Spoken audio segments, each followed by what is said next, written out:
بسم اللہ الرحمن الرحیم نحمدہ ونصلی ونسلم علی رسول الکریم اما بعد فاعوذ باللہ من الشیطان الرجیم بسم اللہ الرحمن الرحیم۔ آج 13 رمضان المبارک ہے اور مثنوی مولانا روم رحمۃ اللہ علیہ کا یہ درس مرکز اہل سنت جامع اکبریہ میاں والی سے پیش خدمت ہے۔ اللہ نے مولانا کو وہ ملکہ عطا فرمایا تھا کہ آپ وہ مسائل جس کا تعلق تصوف سے ہو یا عملی زندگی سے ہو، اس کو مثالوں سے واضح فرما کر سامعین کو سمجھانا چاہتے ہیں کہ صوفیاء کے نزدیک تصوف کیا ہے۔ آج کا جو موضوع ہے وہ بڑا دلچسپ ہے۔ آپ فرماتے ہیں تنہا دعویٰ کر لینے سے کوئی کامل نہیں بنتا،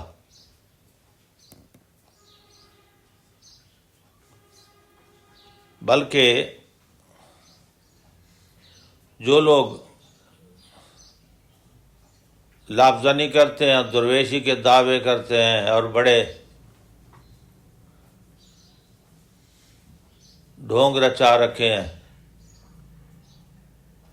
کہ ان کا درویشی اور فقر سے دور کا بھی تعلق نہیں ہے۔ لاف درویشی زنی و بے خودی، لاف درویشی زنی و بے خودی، ہائے ہوئے عاشقاں ایزدی،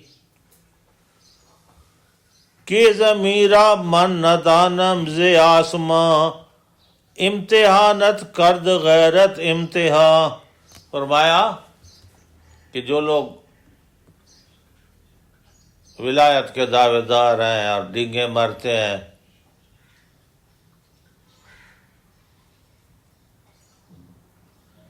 تو آپ فرماتے ہیں کہ اللہ کی غیرت ایسے لوگوں سے امتحان لیتی ہے جو اس کے قرب کا دعویٰ کرتے ہیں۔ این چنی رسوا کند حق شہدرا، این چنی گیرد مدے سہدرا۔ آپ فرماتے ہیں اگر کوئی شخص جھوٹا دعوے دار ہو تو پھر اللہ تعالیٰ کے امتحان کی بھٹی میں جب پڑتا ہے وہ ذلیل و خوار ہو جاتا ہے، اور اگر اس کا صحیح دعوے دار ہو تو اس کا فقر اور اس کی درویشی اور زیادہ نکھر کر سامنے آتی ہے۔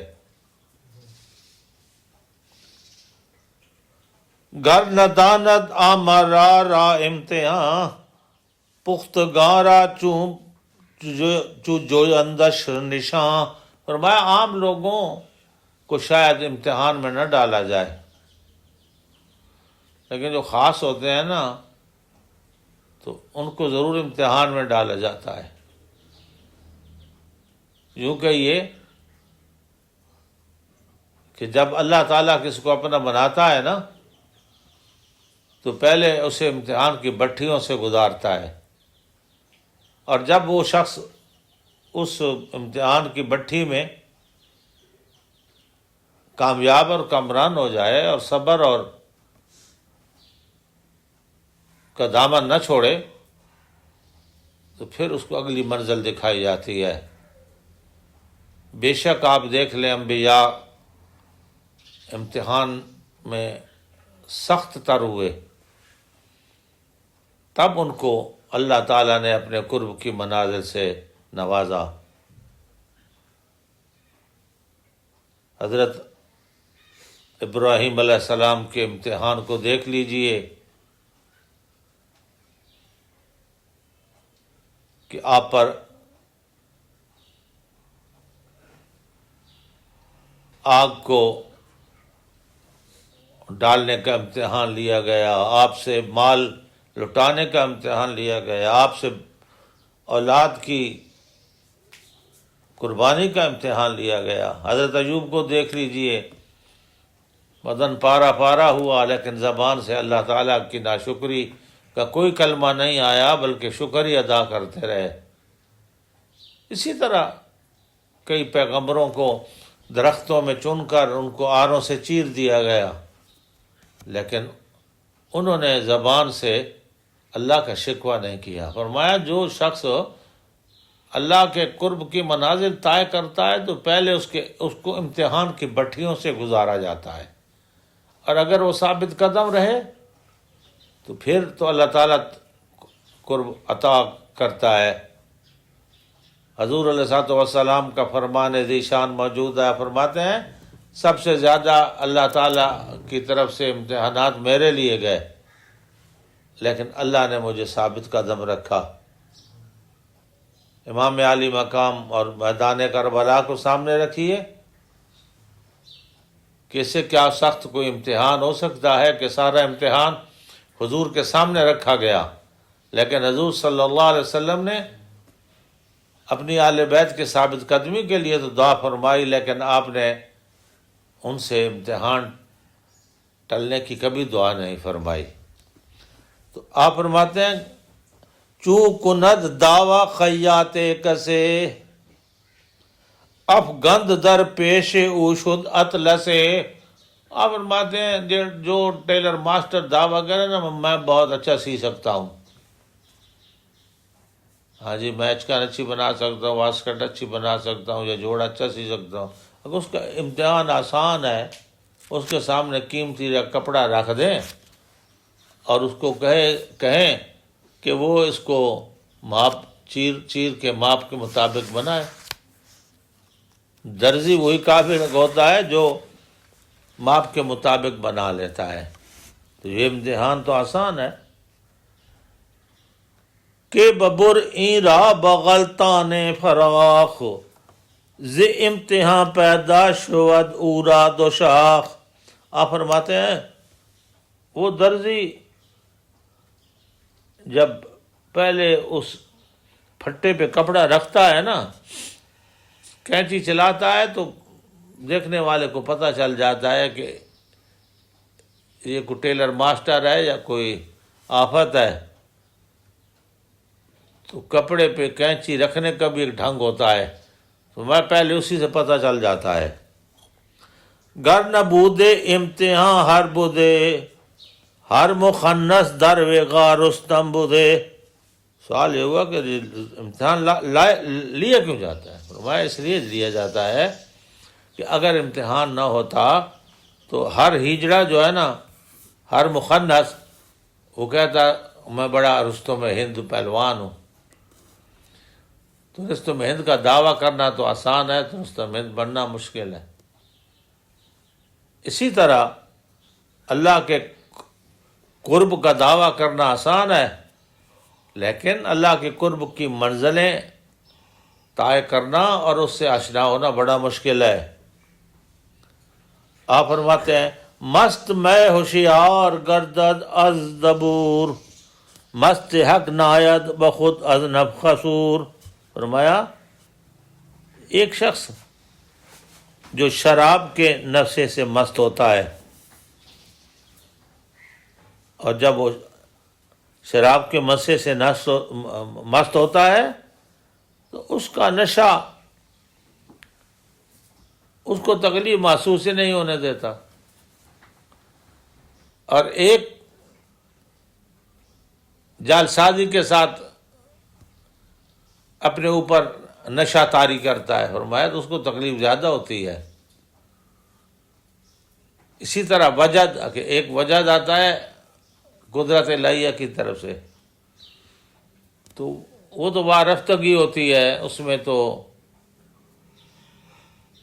وجد میں آنے والے کو بھی کوئی پتہ نہیں ہوتا کہ میں کیا کر رہا ہوں۔ اور ہمارے ایک ہوتی ہے خود ساختہ وجد، تو خود ساختہ وجد جو ہوتا ہے زیادہ تکلیف دہ ہوتا ہے۔ اسی لیے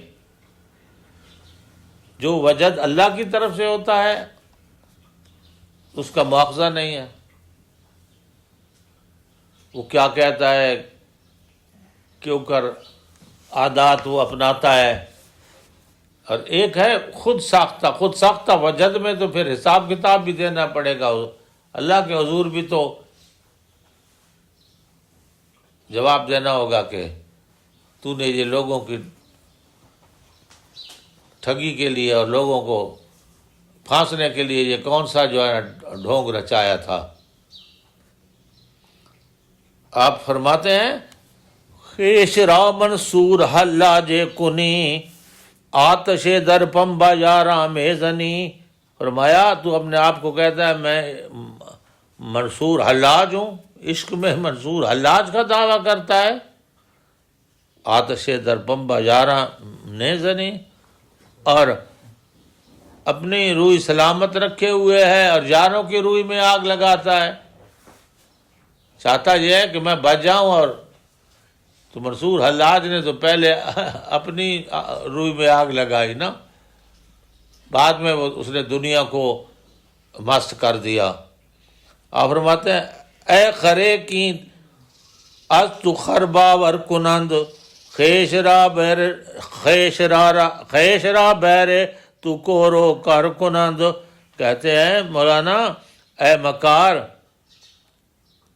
گدے کے عقل والا، سمجھے نا، کون شخص ہے جو تیرے منصور حلاج ہونے پہ یقین کرے گا؟ اس لیے کہ تم مشکل میں تو پڑنا نہیں چاہتا، اور چاہتا ہے مجھے لقب منصور حلاج کا مل جائے۔ اچھا، خیش را از رہ رواں کم تر شمور تو حریف رازنا کے میخ مخور۔ آپ فرماتے ہیں یہ جو حقیقت پسند لوگ ہوتے ہیں وہ ڈینگے نہیں مارا کرتے، ان کے منہ پر تو چپ کی مہر لگی ہوتی ہے، اور تو ڈینگے مار رہا ہے۔ خیشتن را عاشق کے حق ساختی عشق با دیوے سے آئے باختی۔ آپ فرماتے ہیں اپنے آپ کو تو اللہ کا عاشق کہتا ہے، اللہ کا تو عاشق ایسا نہیں ہوتا، البتہ تو شیطان کا عاشق ضرور ہے کہ تو نے جن قابو کر رکھا ہے، کالا جن قابو کر رکھا ہے۔ اچھا، پھر آپ فرماتے ہیں آنم بینی کے قرب اولیاء صد کرامت دارند کارو کیا، فرمایا نہیں دیکھتا کہ اللہ کے جو نیک بندے ہوتے ہیں ان کی ایک ایک ادا میں 100 کرامتیں ہوتی ہیں۔ ہاں جی، اور انہوں نے کبھی امتحانات کا شکوہ نہیں کیا، بخار میں مبتلا ہوتے ہیں تو تب بھی اللہ کے حضور سر جھکانے والے ہوتے ہیں، اولادوں کی قربانی دینے والے ہوتے ہیں تو زبان سے کبھی شکوے کا لفظ نہیں آتا، بلکہ اللہ کا شکر جاری رہتا ہے۔ قرب خلق و رزق بر جملہ استعام قرب وی و عشق دارند ای کرام۔ آپ فرماتے ہیں یہ اللہ کا ایک قرب ہے اور ایک لوگوں سے مال بٹورنے کا ڈھنگ ہے، ان میں تو زمین آسمان کا فرق ہے۔ یہ عزت کا مقام ہے اور وہ ذلت کی منزل ہے۔ پھر آپ فرماتے ہیں قرب بر انواع باشد ہے پدر میں زند خورشید بر کوثار و زر۔ قرب الہی کئی قسم ہوتا ہے، سورج کو ہی آپ دیکھ لیں، کہ جب غروب ہونے پہ آتا ہے تو اس کا رنگ کی جو کرنیں پڑتی ہیں پہاڑوں پہ اور رنگ کی ہوتی ہیں، شاخوں پہ اور رنگ کی ہوتی ہیں، کسی کو سنہرا بنا دیتی ہیں تو کسی کو سفید بنا دیتی ہیں۔ لیک کو آن قربت شاخ تری کیسے مارے پختہ ازو میں بری۔ آپ فرماتے ہیں لیکن ہر شاخ کو وہ قرب نصیب نہیں ہے۔ اس شاخ کو جس پہ اللہ نے میوہ لگایا ہے نا، اس کا کہ غروب کے وقت رنگ اور ہوتا ہے، اور جو ٹہنی اکڑی ہوئی ہوتی ہے، سیدھی کھڑی ہوتی ہے، اس کا رنگ اور ہوتا ہے۔ رنگوں میں فرق ہے۔ پھر فرماتے ہیں اے گرفتہ ہم چو گربا موش پیر، اے گرفتہ ہم چو گربا موش پیر، گر ازاں میں شیر گیری شیر گیر۔ آپ فرماتے ہیں کہ ایک ہے بلی کا شکل بنا لینا چوہے کے پکڑنے کے لیے۔ کبھی دیکھیں نا، جب بلی کوئی شکار کو پکڑنا چاہتی ہے نا تو پھر اپنے آپ کو سکیڑ لیتی ہے، گردن اندر کر لیتی ہے، اور جو ہے نا اس کی حالت اتنی ہوتی ہے گرداں میں شیر گیری شیر گیر۔ فرمایا تو یہ تو بلی کی طرح چوہے پکڑنے والا شکاری نہ بن، تو شکاری بنتا ہے تو اللہ کے رستے کا شکاری بن۔ اے نہ خورد خیال خام ہیج ہم چو مستاں آقائے کے بر پیچ پیچ۔ فرمایا شراب محبت جس نے نہیں پی تو اس کا وجہ سے کیا کام؟ یہ جو ظاہراً وجد کھاتے ہیں، فرمایا نے شراب محبت نہ دیکھی ہے نہ پی ہے، ان کا وجہ سے کیا کام؟ جنہوں نے شراب محبت پی تو سعدی کہتے ہیں جس نے پی وہ گم ہی ہو گیا۔ سمجھے نا، جس نے پی وہ گم ہی ہو گیا۔ آپ اللہ کے اولیاء کی کاملین کی ہسٹری پڑھیں کہ جب ان پہ قرب خداوندی کی آخری منازل آتی ہیں نا تو وہ گم سم ہو جاتے ہیں۔ اس کو تصوف کی اصطلاح میں کہتے ہیں کہ فلاں حالت استغراق میں چلا گیا۔ حضرت پیر ملی شاہ صاحب گولوی رحمۃ اللہ علیہ 2 سال حالت استغراق میں رہے، تو وہ منظر اس طرح تھا کہ آپ آنکھیں بند کر لیتے، گردن جھکا لیتے، بس بیٹھے ہیں۔ آپ اگر کوئی چائے کا کپ پیش کر دیتا تو نوش فرما لیتے، ورنہ آپ 2 سال جو ہے نا اللہ استغراق الہی میں کے جلووں میں گم رہے، اور آپ نے 2 سال تک بس یہ آپ کو اٹھا کے لے جایا جاتا مسجد میں، جماعت کے ساتھ آپ کی وہ پالکی رکھی جاتی تو آپ نماز پڑھتے، پھر آپ کو اٹھا کے لے آیا جاتا کمرے میں، پھر آپ استغراق میں 2 سال۔